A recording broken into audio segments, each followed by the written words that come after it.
দুনিয়া ভোগ করা যায়, ভাত মাছ পেশাব পায়খানা এগুলো জানোয়ারেরও পূরণ হয় চাহিদা। দুনিয়া ভোগ করা খুব কঠিন কিছুও না, অবাক কিছুও না। দুনিয়া জন্তু জানোয়ারও ভোগ করে।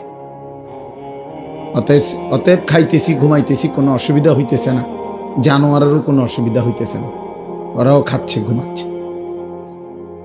এর জন্য আল্লাহর কথা মনে পড়া, আখেরাত মনে পড়া, নিজেকে চেনা, নিজের কর্তব্য বুঝা, এটা জীবনের বড় সম্পদ।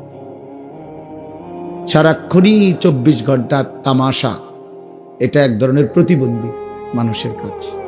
সারা দুনিয়া হাসে নাচে লাফায়, যা মন চায় তাই করে, এটা অসুস্থ মানুষের কথা।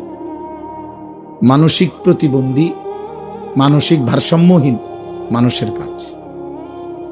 প্রত্যেকটা বিবেকবান মানুষ, বুদ্ধিমান মানুষের পার্থক্য জ্ঞান থাকে। মানুষকে বিবেকবান বলে মানে কি, বুদ্ধিমান বলে মানে কি? যার মধ্যে পার্থক্য জ্ঞান আছে তাকেই বলে বিবেকবান। অর্থাৎ যে বুঝে এটা আমার জন্য উচিত না উচিত না, এটা আমার জন্য অনুমোদিত না অনুমোদিত নয়, এটা আমার করণীয় না বর্জনীয়, এই পার্থক্য জ্ঞান, এটা আমার জন্য বৈধ না অবৈধ, হালাল না হারাম, এই পার্থক্য জ্ঞান যার মধ্যে আছে তাকেই মানুষ বলে, তাকে বিবেকবান বলে।